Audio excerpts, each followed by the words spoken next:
All right, this is my large group talk for Thursday, November 5th, 2020. Here we go.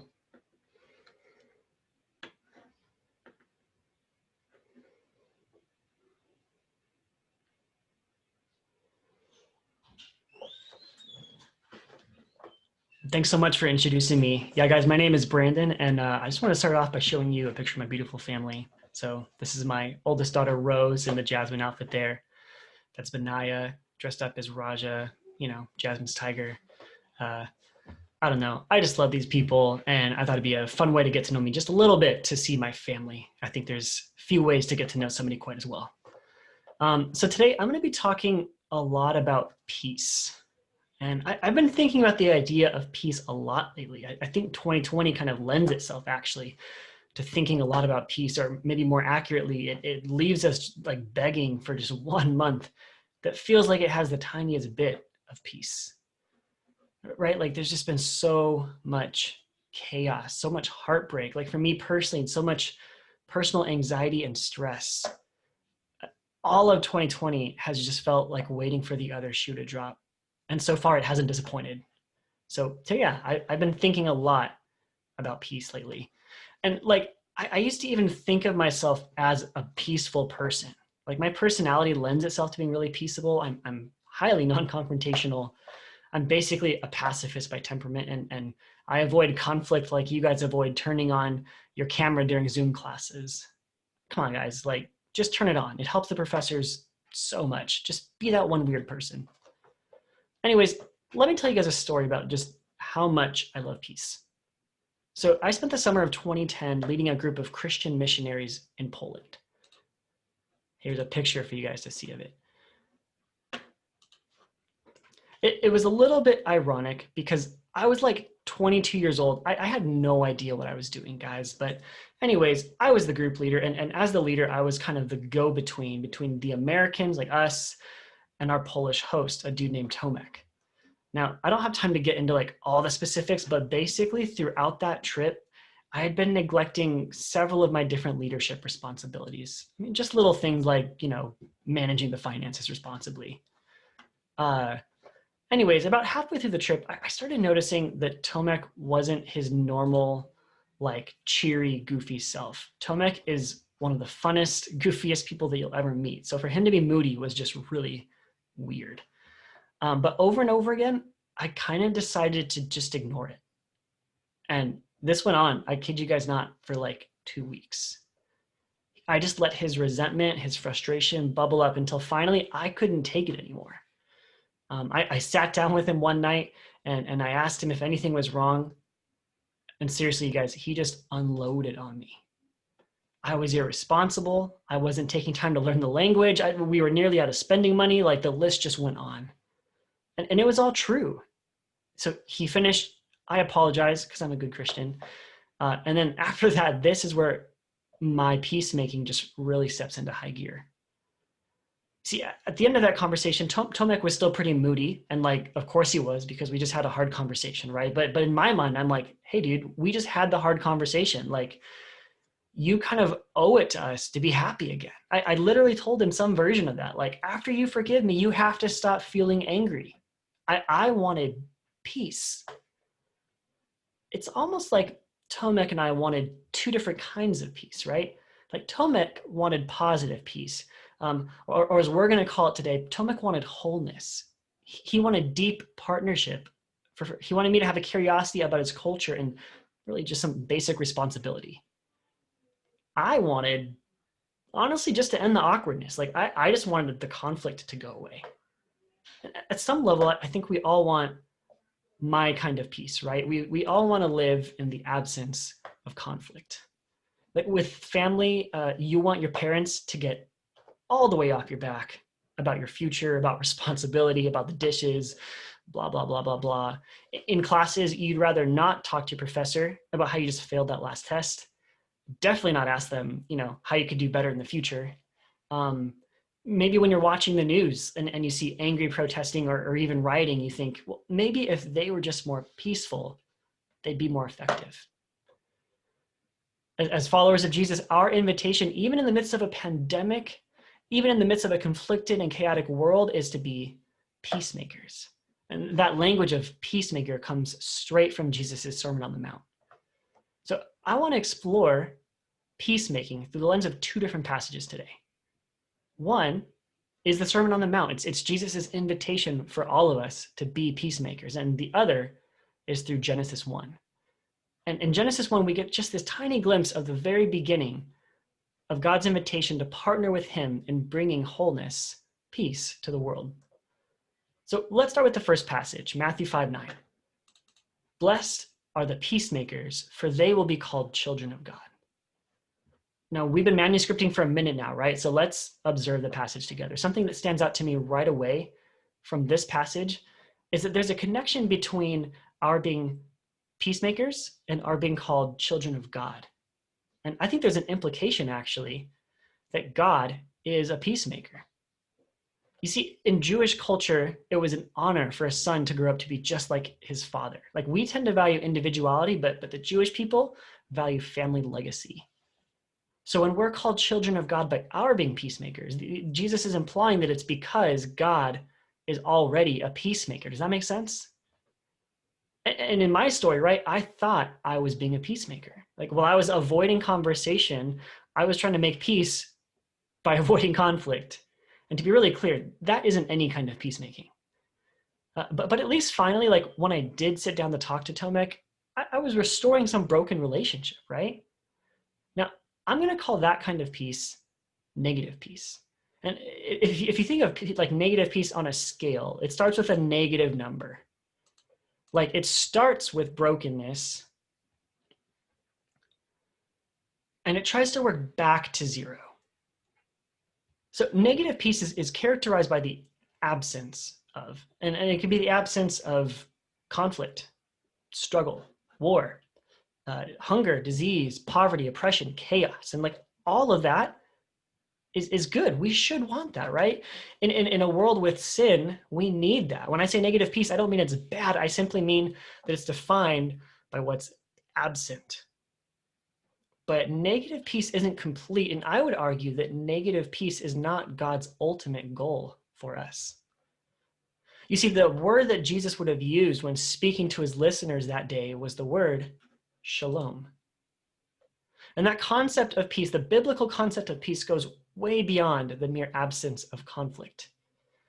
Now, shalom is one of those huge, expansive words, but let me just give you a sample of how it's defined. Shalom is completeness, soundness, welfare, safety, health, prosperity, tranquility, contentment, friendship. If negative peace moves us from -10, brokenness, to 0, which, neutral, shalom is moving us toward a 10, or wholeness. Now, when most Christians think about peace, like when you think about it, when in all of our world's history was God's peace fully present? Like, what comes to your mind? Go ahead and take a few seconds to yourself and just think about that. When was peace fully present in our world? And you can actually write your response right in the chat. Yeah, I'm seeing a lot of Genesis, right? I think a lot of us think of Genesis. Like in Genesis, creation was called good, and man and women walked with God and experienced his presence up close. Like, what could be more peaceful than that? But if you're using the shalom definition of peace and thinking of moving toward 10, right, toward wholeness, you already see the problem with this. So today I'm going to suggest that peacemaking should primarily be thought of as working toward wholeness. I mean, the first entry for shalom is completeness, soundness, welfare, peace. So when you hear the word wholeness throughout this talk, try to kind of keep all of that in mind, because I condensed it all down to that word wholeness. So let's look at Genesis 1 together and see exactly why it isn't quite a picture of wholeness. And then out of that, I think we'll be able to all be better equipped to walk in Jesus's invitation to be peacemakers in our chaotic and conflicted world, no matter what the rest of 2020 has for us, no matter what the next presidency looks like. We will be able to be people of peace. If you've read Genesis 1, you kind of know how it goes, right? In the beginning, God created the heavens and the earth. And then the author describes in this beautiful poetic language the 6 days of creation. God creates light and he calls it good. He separates light from dark and he calls that good. And so on and so on. Well, on the 6th day, God creates us. He creates humans. And let's start there. Let's read that together, starting in verse 27. So God created humankind in his image. In the image of God, he created them. Male and female, he created them. God blessed them, and God said to them, "Be fruitful and multiply, and fill the earth and subdue it, and have dominion over the fish of the sea and over the birds of the air and over every living thing that moves upon the earth." Now, again, observation, even when creation isn't yet completed, God has work for us to do. And this invitation takes place before the narrative of creation is even complete. God gives us the work to be fruitful, to fill, and to subdue the earth. To be fruitful, to fill, and subdue. Now that work, the work of being fruitful, of filling and subduing, is the work, I believe, of bringing creation toward wholeness. I promise you, God wasn't just talking about making babies, right? In fact, I would go so far as to say that Genesis 1:28 is God's invitation for us to participate with him in the act of creation itself. We get to bring creation to wholeness alongside our creator God. Like, think about it, right? If an app developer spent years developing a new app, perfecting it, getting everything about it just right, if they got it 100% functional and then just never released it, like they just let it sit in the cloud, never to be used, did that app ever reach its full created potential? No, of course not. I mean, that's what Genesis is like. God had more in store for us than simply pressing pause on the garden scene. So Genesis 1 isn't an image of shalom reaching its fullness. The garden represents creative potential, but not wholeness. One of the most prominent 20th century theologians, Jürgen Moltmann, awesome name, by the way, he says it this way. He says, Genesis recognizes that creation was the beginning of a project, not the end of one. And the trajectory of that project, the end of that project, is toward wholeness. There's a doctor and lay minister named Lando Tukto, and I'm going to paraphrase him a little bit, but he says that wholeness, he describes it as every part of creation existing in perfect relationship with every other part of creation and with Creator God. So anytime that we create even just a little more wholeness, that we bring just a little more life, a little more joy, more love, we are acting as peacemakers. Now, what does this look like? Honestly, in Christian circles, we've been so attached to the negative version of peace, it's almost hard to come up with examples. And peacemaking as wholeness making doesn't always feel super spiritual. It can mean helping your friend, your sibling, your boyfriend, or girlfriend know who they truly are. It can mean affirming their gifts, helping them push toward that thing they're passionate about, but they're not sure that they're ready for. It can mean sitting down to practice that instrument that you've always wanted to learn, taking up painting, learning a second language, getting an education. It's going on hikes to explore and intimately know God's created beauty. It's working toward environmental justice, planting trees, reducing your carbon footprint, recycling. It's finally going to therapy and working on that belief that just keeps holding you back. It's receiving prayer from your friends, your staff worker, or perhaps offering to pray for others. It's taking time to sit in silence and just be with, just experience God. It means learning to listen to God's voice so that we can let him define us and speak his love and identity over us. It can mean marching in protests and demanding equality for Black lives. Like, yeah, seriously. The work toward racial justice is the work to bring wholeness to people of color. And sometimes you have to disturb the negative piece for the sake of wholeness, right? You might say, but the riots. And here's what I'll say to that.